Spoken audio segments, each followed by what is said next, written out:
There's an expression where a person says, I want a piece of that action. Somebody wants to invest in a worthy cause. The greatest cause that one could give tzedakah to is to support Torah learning, Torah scholars. Anybody can, should, and we plead that for Ohr Somayach to do the work that Ohr Somayach has been doing for these 50 years and affecting the Jewish world, who participates, becomes a partner actively in that in a generous way, you have a piece of that action. And that will only happen if the Jews all over the world, understand the urgency at this time and the urgency of the effect it will for the entire Jewish world. Open up generously and help us continue with Hashem's help, and then with your help, we'll be able for many years in the future.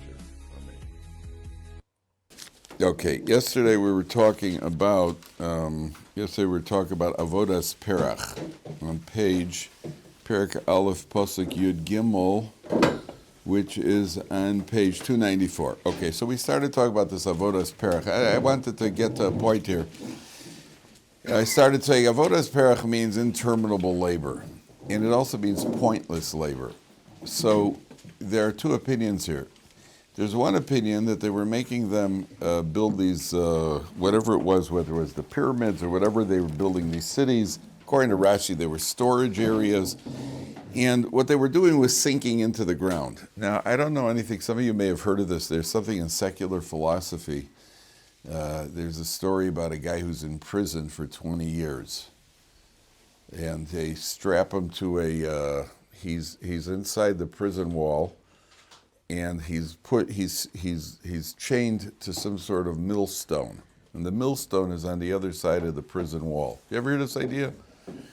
And don't worry, I didn't hear it in college. I heard it from Ohr Somayach guys. And he's grinding this millstone for 20 years, and then eventually they free him. He's free, and the first thing he does when he gets free from prison is he runs outside to see what he's been grinding for 20 years, because he can't see it. There's a wall.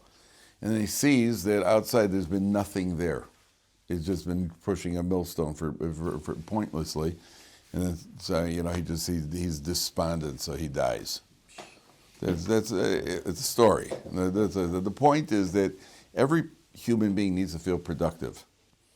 And one of the things that's most frustrating in life is when you're not seeing productivity. This is serious business. This is not a joke. One of the reasons that women are, they raise the children for the most part, is because it takes a tremendous amount of patience, and you don't see a whole lot of progress. You nurse the baby, and you burp the baby, and you change the baby, and the baby's still the same baby. And that's why when husbands have to take care of the children, it could drive us batty. We're very time-bound. That's why we have time-bound mitzvahs. Women are not time-bound. They're not programmed to be. They're programmed to be able to just not worry about what time is passing. Men, you're like, what did I accomplish? What did I do? What did I get? What happened over here? So you're staying home with the kids. When a husband stays home with the kids, I made a deal with my wife after I learned after a few times. I mean, if she would go out, which didn't happen that often, and she would leave me with the kids, I only had one request, was tell me when you're coming home. Because if you don't know when you're coming home, then it feels interminable. You're breaking up a fight, and you're changing a diaper, you're changing this, and you're not getting anywhere. You're just, and the women, you talk to the baby and you play with the baby, but still haven't gotten anywhere. You haven't seen any change.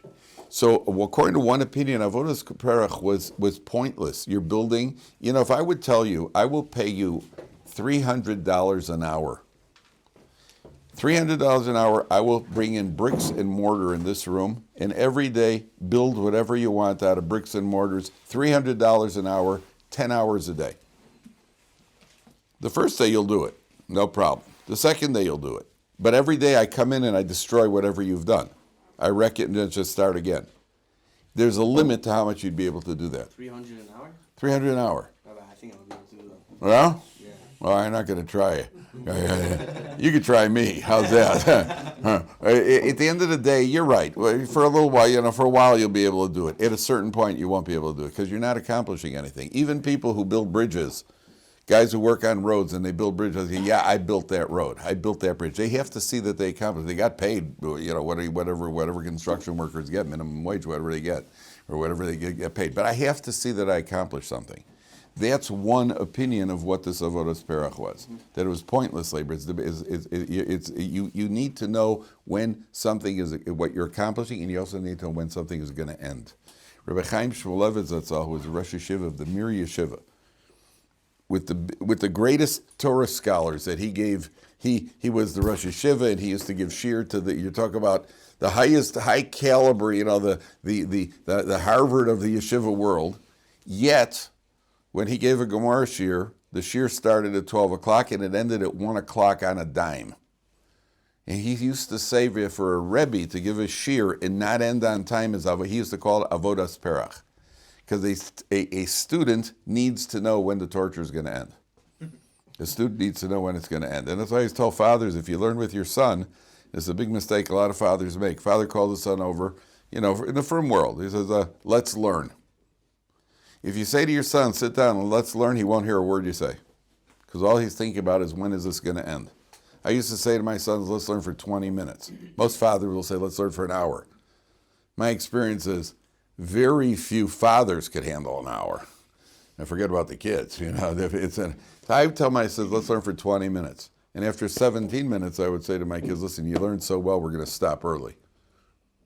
And most of the time they'd say, no, let's continue. And if I would go beyond it, they wouldn't hear the word. They wouldn't hear a word I said the next day, because they were thinking, when's the torture going to end? It's a very interesting insight into human nature. That's one opinion. There's another opinion that Avodas Perech was role reversal. The men had to stay home and do the women's work, and the women had to go out and they had to build they do the heavy labor and the construction and heavy labor. Why is that Avodas Perech? So again, I think that any time you do something that when you're put into a situation where you feel totally inadequate, that's one of the most frustrating things in life. I'm just inadequate at this. I can't do it. If you take a guy who's not good with his hands and tell him to go fix the light, go fix the electric or something that needs repairs in the house, I'm just not good at it. I'm totally inadequate. So to take a woman and put her in heavy, that woman's not built. She's not made for that. It's not made to heavy lifting in there. And a man, because of our mental state and the male build, we're not made to be in the home where nothing concrete is really happening, other than watching kids. I'm telling you, it was for you. And as I love my kids. Yeah, you love your kids. But when I would stay home and watch the kids, you start out first. You change a diaper, break up a fight, read a story, break up another fight, change another diaper, put something, make a peanut butter sandwich, and that was just the first 10 minutes. And at a certain point, you look like how long is this going to go on? I remember a kid coming over to me. My wife said she'd given birth, and she's in the convalescent home. After giving birth, my kid comes over, Daddy, I'm hungry. I'm like, whoa. I mean, we just ate 7 hours ago. I mean, when do you know you're hungry? Oh, I got to do this again? I forgot that we got to, okay, what would you guys like to, my kids, when I took care of them, they could eat anything they want as long as it was corn patties in the microwave. They had their choice, any corn patty you want in the microwave. I was a demon at corn patties. I remember at a certain point, corn patties and brownies. That was basically the diet. And at a certain point, one of my kids comes and says, Daddy, when's Mommy coming home? Poor kid's hungry. So that's Avodas Perech. Okay. Now, there's an interesting, does anybody know what month the Jewish people left Egypt? Nisan, which is what season of the year? Spring, because there was the Jewish people leave in the spring, because that's the best time. It's not too hot. It's not cold, it's not autumn, it's spring. Spring is where it's called Chodesh HaAviv. Chodesh HaAviv. That's what they're going to lose. They're doing hard labor. Yet, when they leave, they're going to leave with all the Egyptian booty. And they're going to leave when? B'Chodesh HaAviv. Take a look at the Pasuk, in Pasuk Yud Gimel, on page 294. Starting with the word... where is it? Should be here somewhere. Oh yeah. No. Where is it? I'm in. Vayavidu Mitzrayim. Yeah. Es b'nei Yisrael b'farech. Take a look. Vayavidu Mitzrayim. Fourth line from the top, beginning of the line. Vayavidu Mitzrayim. Es. The first letter is an aleph. B'nai, the first letter is a Beis. Yud, the first letter of Yisrael is a Yud. And Befarach is another Beis. Aleph, Beis, Yud Beis stands for Aviv, Chodesh Aviv. They leave in the month of the Aviv, which is when they're leaving. Why do they leave in the month of the Aviv? And not only that, they leave early. Why do they leave early? They're supposed to be there, right? They leave after 190 years of 210 years, not 400 years. Because even though the decree was 400 years, but since they worked them at Avodas Perech, this back-breaking work, this harsh labor, so then it wasn't quantitative, but qualitatively it was compressed. That means the difficulty of the work made up for the time. And therefore they leave in the month of the Aviv after, that's what's alluded to here. Okay. So then the king of Egypt calls in the two Jewish maidservants and Jewish women, which is Miriam and Yocheved and Miriam, which is Shifra and Puah, and he wants them to throw the babies into the river, and they refuse to do so. And then he decrees to his whole nation, top of 296.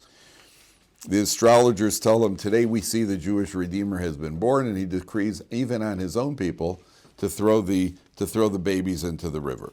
Now, take a look, picking it up on Perek Beis, because this is going to be the birth of Moshe Rabbeinu.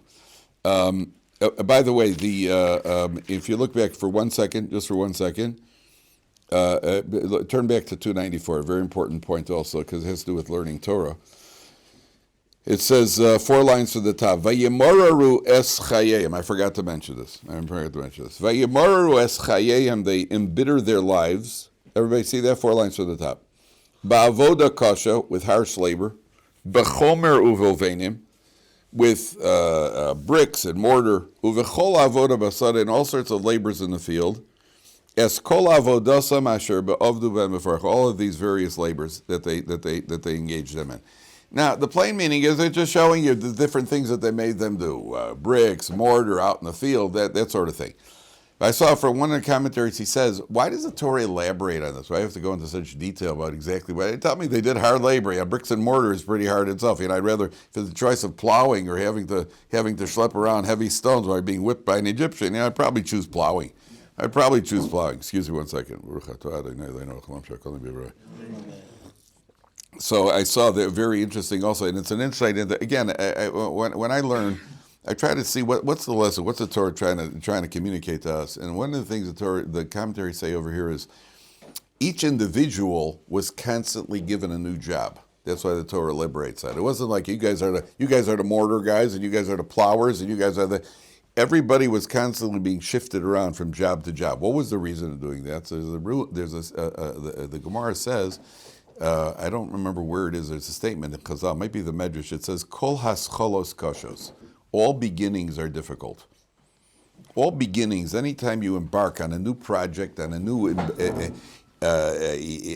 institution, a new job, a new marriage, all beginnings are difficult. Kol hascholos kashos, because there's an adjustment period. If you ever when you went to your first couple of days of college were difficult, and your first couple of days at a new job are difficult, learning the job and learning the personalities of the people around you, well, that stays difficult. And all the various things that you engage in. The beginning of having children is difficult, right? I mentioned to you yesterday. The beginning of marriage is challenging. Difficult may not be the way, it's very challenging. It's a complete adjustment. Like, whoa, what do you mean I can't drop my shirt on the floor? Well, why not? What if that's what floors are for? No, I gotta go there. No. What do you mean? I gotta clean my plate off? I mean, up until this point, they didn't even use a plate. Just use that's what tables are for. So that it becomes an adjustment. A job becomes an adjustment. A new, Yiddishkeit becomes an adjustment. Everything new is an adjustment. Part of the torture of the Jewish people was constantly putting people into new jobs.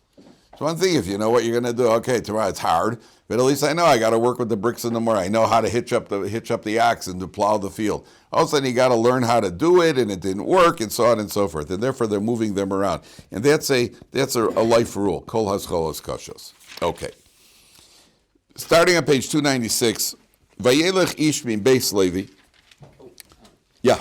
I had asked you this yesterday, but could you speak a little about the Egyptian decree for all men to be drowned? I think that's... So one of the reasons, because they see that astrologically the Jewish Redeemer is going to be a man.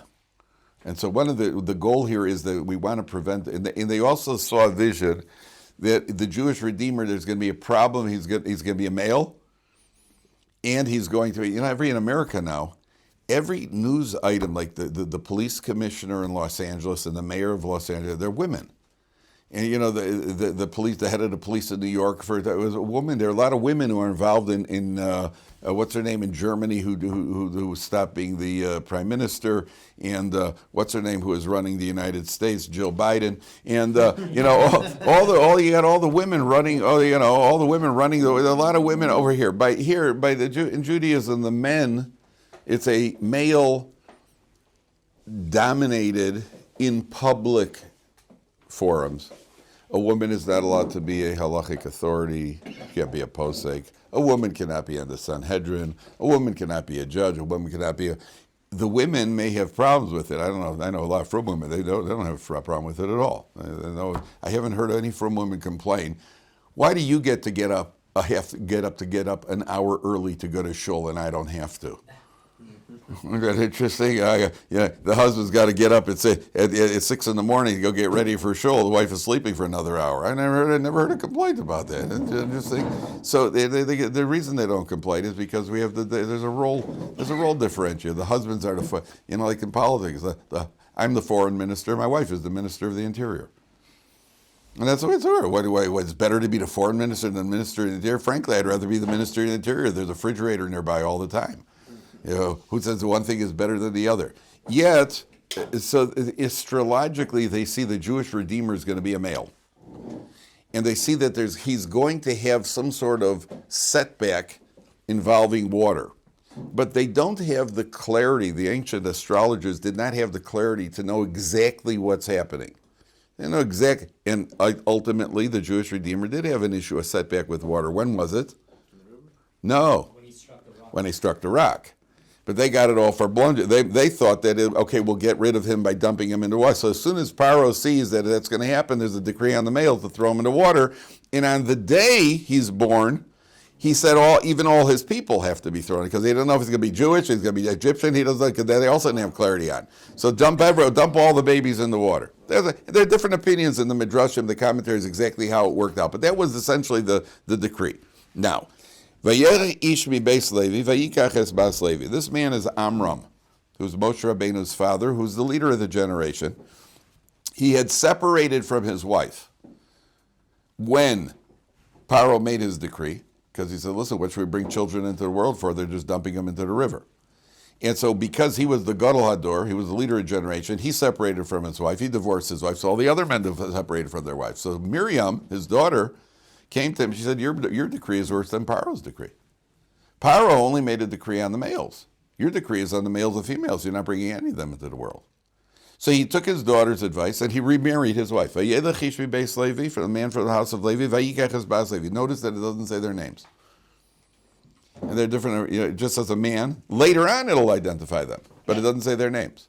And there are different opinions among the Mefarshim why it is. One of them is that it just shows you that you don't have to necessarily be somebody of prominence, that your child could end up becoming the leader of the Jewish people or become a great person. A man from Levi marries a woman from Beis Levi. And who do they produce? They produce a Moshe Rabbeinu. So she gets pregnant. By the way, she's 130 years old. She's 130 years old. And the commentators actually, so why does the Torah make an issue out of this? If considering that Sarah Imenu was the grand total of 90, when she had a baby, so why does the Torah make 130 is more than 90? Why didn't we make an issue over here? Sarah didn't have kids, that's why. Fine. Whether you had kids or didn't have kids, if you have kids at 130, you're doing pretty well. You make the Guinness Book, for sure. So why didn't the Torah make an issue? The answer is, look what else is going on around here. You're talking about a whole generation of miracles, 6 at a time, and they're all healthy, and it's happening all over the place. And so if it's, by the way, Columbus, Ohio, where my wife is from, is they had a quadruplets. A Frum couple had quadruplets. This is way back. This is back when I first got married. The Frum couple had quadruplets who were the healthiest, heaviest quadruplets in the history of the United States. And they ended up, getting all sorts of freebies. Because they made it was 4. That was only 4, and that was like a big hock. So I think there are at least 2 or 3 from families that have quintuplets.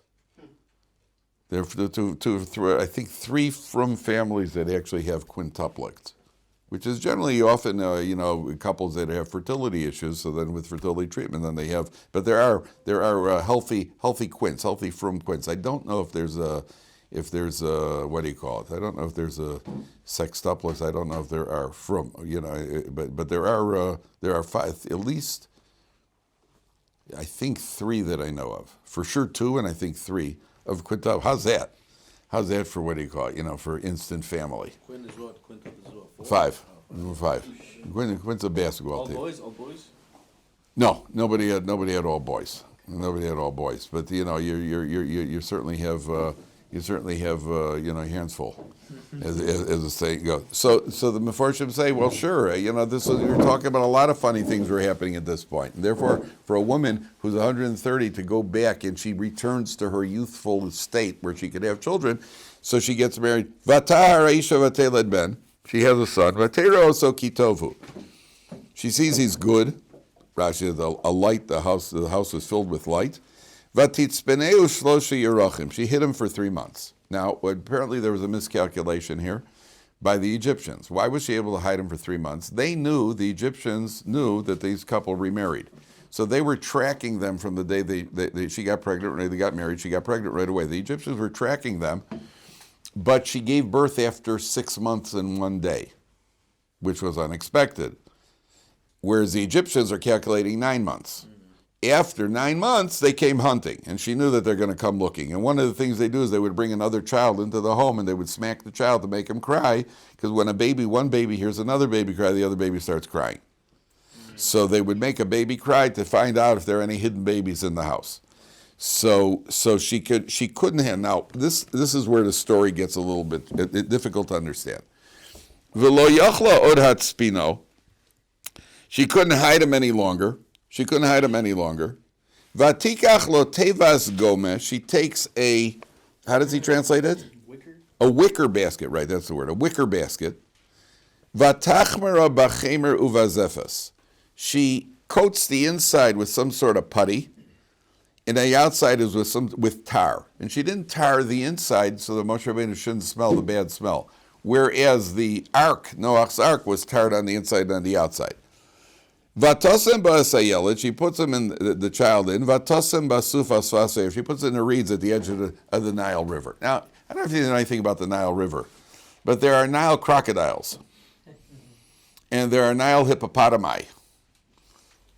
And the hippopotami, am I pronouncing it right? That was good, yeah? Hippopotami? The hippopotami are the most dangerous land animal. There are more people killed in continental Africa, more people killed by hippopotami than by all other wild animals put together.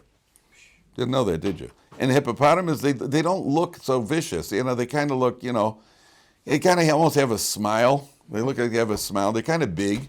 They can move a lot faster than you think. These guys could be offensive linemen for sure. And they almost got like a little smile, and they're bald. They look like your Uncle Al a little bit, right? All they need is a cigar. All they need is a cigar, and he could be the guy who makes all the jokes in the family. That's what he looks like. They're absolutely vicious. They have the widest mouth span of any mammal. Aren't you impressed with my zoological knowledge? That's what happens when you have a brother. That's what happens when you have a brother who knows all about. My brother was the animal guy. He was actually going to be a zoologist. My brother's goal was to become a zoologist. He said he became a Rabbi in the Yeshiva, but he went. So they have this massive this massive thing. And Josephus, the historian, he writes that in one of the Roman wars, there were more Roman soldiers killed. I guess they were in this area. They were more killed by the hippopotami than they were by the enemy soldiers. They're vicious creatures with an incredible mouth. Now, you're taking a baby, putting him in a wicker basket in the edge of the Nile. Crocodiles also, alligators are not as dangerous as crocodiles. Crocodiles are much worse. They're bigger, they're stronger, they're quicker. Alligators are one of the differences that crocodiles have both parts move. Alligators are like human beings. Our top jaw doesn't move. Only our bottom jaw moves. Number one. That's why these guys wrestle alligators, alligator wrestling. So there's a trick, because the trick of alligator is if you get your hand over the snout, then their snout could be held closed under 30 pounds of pressure. It's not a big deal. If you had an alligator, I would show you. It's just not. It's really not a big deal. Crocodiles, I wouldn't mess with. Crocodiles are bigger, they're stronger, they're quicker. The wind could overturn this. You got a 3-month-old baby. The wind could overturn. He could fall into the water. Who knows how long he's going to be there? Maybe he'll starve or get sunstroke if it's a hot day. What are the chances that the kid is going to survive? She puts him in the water. What are the chances he's going to survive?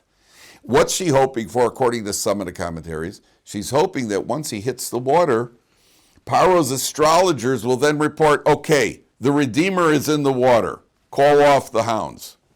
The Redeemer's hit the water, call off the hounds, no more Jews in the water, and then she'll be able to go down and retrieve him. But I think also, you see this in Jewish and the rest of Jewish history, there's always a forerunner of what's going to be happening. I knew a woman in Chicago. She was 5 years old. I think they were in Holland. The Nazis had invaded Holland. Her mother took her and put her on a train. Her mother just took her at 5 years old. She just put her on a train to get her out of there. She didn't know what would happen to her, where would she end up, because the parents knew they were going to be killed. They were going to be annihilated. And she got to the train station. She put her daughter on the train. And eventually she survived the war. She married. She had an entire family. But she told my mother she never forgave her mother. She told me she never forgave her mother. Her mother did it for survival. You'll do anything to get your kid to survive. Take any chance. I know here she's not going to make it. I'll do it. She put her on a train, and eventually, I think she was somebody saw her. They adopted her. How she got out of it. She told my mother years later she still never forgave her mother. You know, you can't argue with people's emotions. She said, you don't put a 5-year-old on a train. Well, she could say that because she wasn't the mother who had to put her on a train. The mother put her on a train. So you got no choice. If I keep him home, they're going to find him and they're going to kill him. Okay, I have no choice. I'll put him in the water. So what happens? Vatesatsav achoso merachok. His sister stands at a distance. L'dea ma'yeyaselo. Miriam had predicted that Amram and Yocheved should remarry because they're going to have a redeemer. So they get married. They have a child, and all of a sudden now they have to put him double. So Amram wasn't happy. He said, where's your prophecy? Miriam stood beirachok at a distance, meaning as unlikely as this is, vatesatsav, she stood. It doesn't say vatamod. Vatamod means she stood. Vatesatsav means she stood firmly.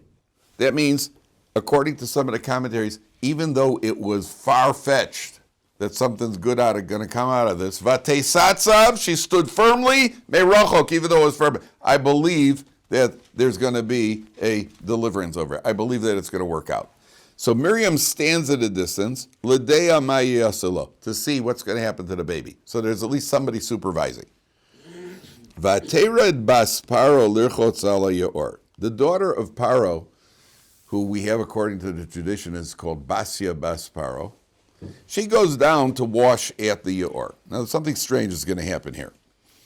According to some, she had leprosy, and she was going to wash from the leprosy, and when she touches Moshe's teva, when she touches the basket, she automatically is cured from the leprosy.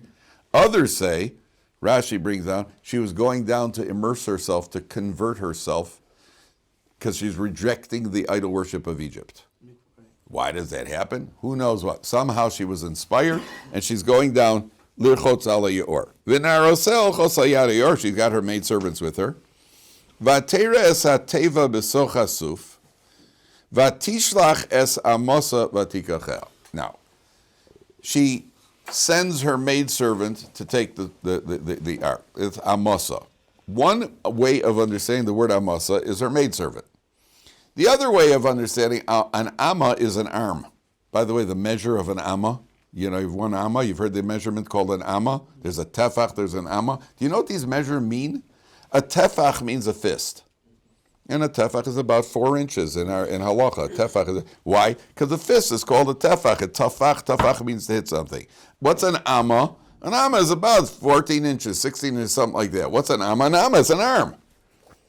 That's probably the way they say it in Boston. My arm. No R in Boston, right? The Boston, they destroyed the R's, right? It's not quite as annoying as a Brooklyn accent, but there's no my Alma. I ever hear John Kennedy speak? I almost say we can't even understand him the way he talks about the Boston accent. So he has an Amma. So if Vatishlach es Amma, she stretches out her hand. She stretches out her arm to take this basket. So what does the Medrash say? Her arm stretched. It's stretched. Okay, many amos. I think one opinion is 60 amos, if I'm not mistaken. So yeah, about 90 feet. Now, there's a problem. First, wasn't there one of the Marvel superheroes was Mr. Stretch, wasn't he? Yeah. Was the guy? What was his name? Mr. Fantastic. Oh, is that what his name, Mr. Fantastic? Was that who it is? Fantastic. I don't remember. I haven't seen it in years and years. He can stretch. Now, Andrew, what do you guess? If her arm is stretching, it's still one arm's length. It's still her arm. Right. But you're right. So It would be that's what. technicality of.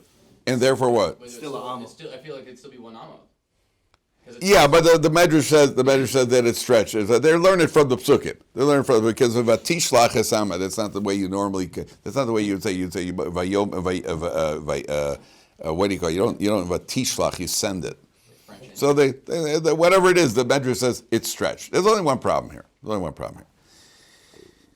If I was sitting here and I looked at the clock, say, by the way, that clock is off, and I would reach out for that clock and try to adjust it. I'd be sitting here like this, and nothing happens. What would your reaction be? Great.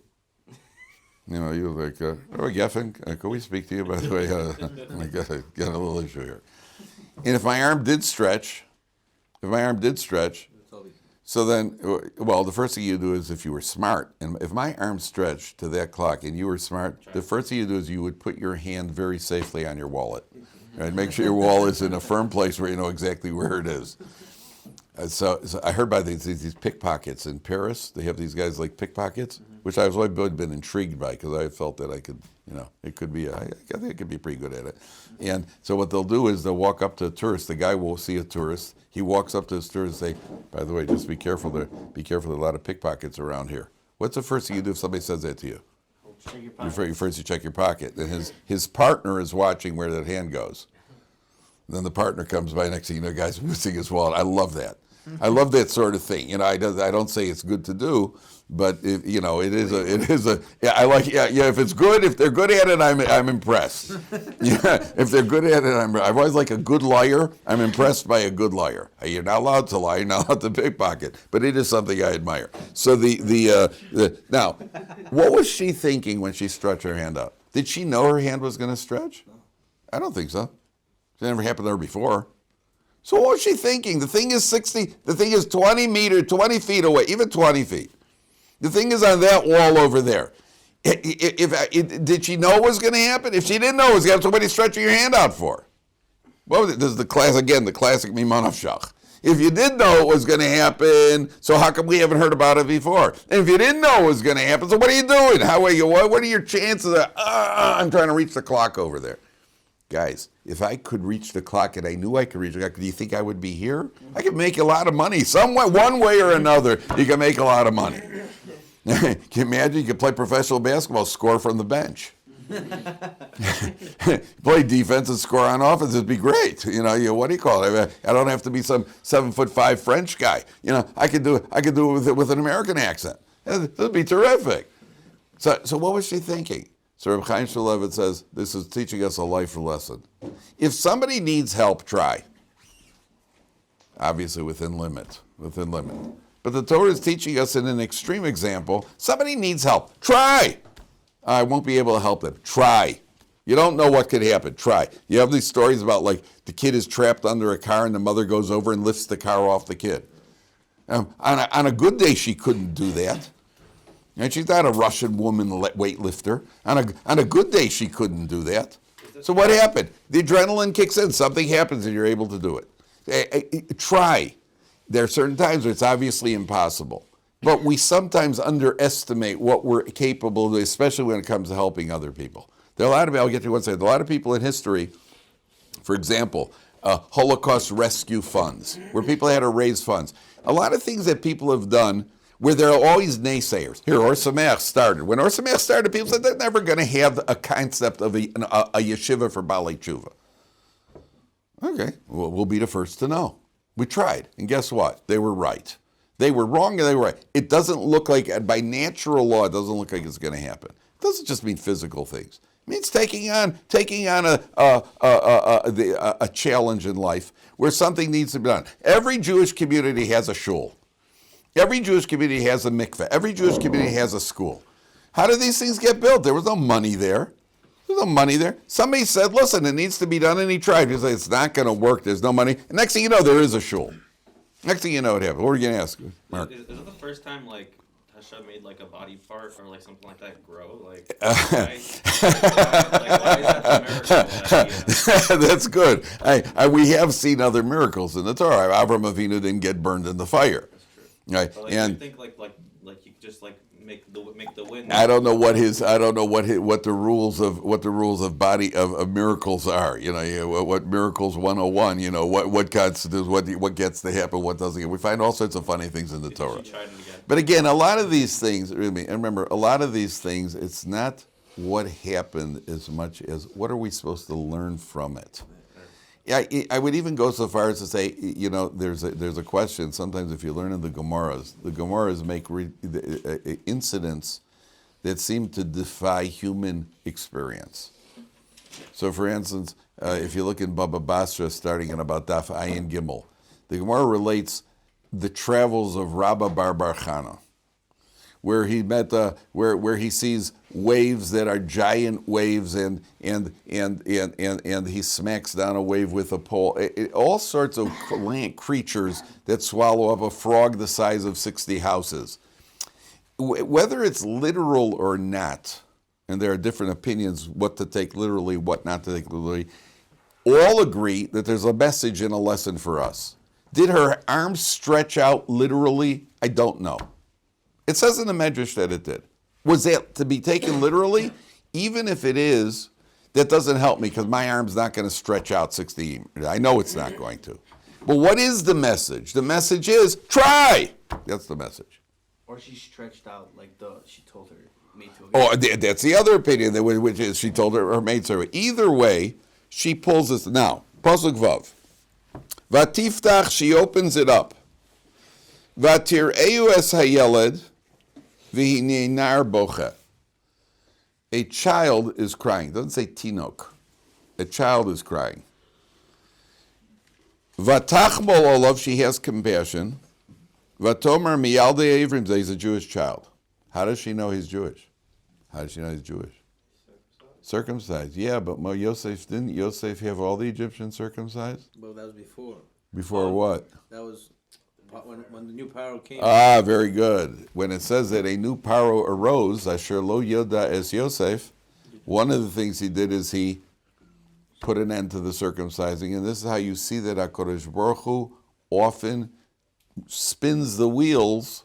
What was the point? So they won't circumcise. I care about non-circumcised Egyptians. So they don't circumcise. They don't even have an obligation to circumcise. Ah, that's only a preparation for an event that's going to happen much later, where this baby is born. Now she recognizes a Jewish child. How does she know he's a Jewish child? Because she sees that he's circumcised, which wouldn't have been if the Egyptians were still circumcising. But did they know that, like? One second. Now, what date is this? Make a calculation. What day? When is Moshe Rabbeinu born? The 7th of Adar. What comes after Adar? Nisan, Iyar, Sivan. That means that right now we are on the 6th day of Sivan. It's 3 months later. It says 3 months. What event in history happened on the 6th day of Sivan? Torah was given on the 6th day of Sivan. She opens up this little basket and she has a personal revelation the same way the Jewish people had revelation at Sinai. And at that point she undergoes a transformation, which is why she's now willing to take, it's not, the Egyptians were not known for their compassion. She's the daughter of Paro, who's the one, what kind of girl do you think this is? This isn't a Bais Yaakov girl who's got soft and sweet and she does volunteer work in the nursing home. This is an Egyptian princess who's spoiled rotten, and she's the daughter of Paro, and yet Vatachmol Olav, she has compassion. What happened to Bas Paro? She had a personal revelation. She opened up that teva, and she sees the divine presence and experiences a blast of divine presence like the Jewish people experienced at Har Sinai. And that creates Vatomer Miyaldei Ivrim, she says, is a Jewish child. Now, I want to tell you something. There's a Hasidic vort, and again, this is not the literal meaning, but there's a lot to it when you think about the depth of it. She sees a child is crying, and she knows it's a Jewish child. What's one thing got to do with another? So one of the Hasidic masters says, because Jews cry differently than everybody else. What does that mean? Most people in the world, that they cry out of despair, it's total despair. Jews cry out of despair, but there's still hope in the crying. Jews never give up hope. It means even at a funeral, they're crying, but a Jew in the back of mind knows that there's going to be a resurrection of the dead one day. A Jew cries differently. A Jew cries. She sees it's a Jewish cry. Again, it's using the Torah as a springboard for a concept and an idea. So she knows it. So what does she do? Her sister is there. Now her sister jumps in. Vatomer achosa Bas Paro, ha'elech v'karasi lachisha menekes b'isha ivrios v'seinik lachas hayel. Should I get you a Jewish maid, wet nurse, a Jewish woman to nurse the baby? Because the Medrash says that she tried having the baby nursed by the Egyptian women. They wouldn't nurse. Moshe Rabbeinu wouldn't nurse. The mouth that was going to talk directly to God would not nurse from the Jewish maid, from the Egyptian women. Vatomer la Bas Paro, lechi v'tedach alma v'tikra aseh b'yeled. So she goes and calls the mother. Vatomer la Bas Paro, helichi aseh al zev v'nikila. Here, take this child and nurse him for me. V'ani atein escharech, I'll pay you. How's that for getting paid to nurse your own child? How's that? It sounds good, right? I want to tell you the best job I ever had in my life. Obviously not this. This isn't even a job. This is my passion and my love. The second best job I ever had. The best job I ever had in my life was when I was about 19 or 20. So they used to have at the local JCC was men's basketball twice a week. And one day the guy running the gym, he didn't want to come anymore. So he called me over and asked me if I would take responsibility. And that was a hard job. It involved unlocking the gym, bringing out the rack of basketballs, playing basketball for 2 hours, then collecting the basketballs, putting them on the rack, putting it back, and then locking the gym again, which is what I normally did anyway on Tuesdays and Thursdays, because I was one of the first guys that I brought out the rack, and I always helped the guy put the balls away. Anyway, now I got paid for it. So I told people and then I played basketball. I was actually being paid. I was a professional basketball player for just those hours I was being paid to play professional basketball. That was a good job. The pay wasn't great, but there's a lot of job satisfaction. So here's a woman who's getting paid to nurse her baby. That's a reward for tzaddikim in this world. Okay, let's stop a minute.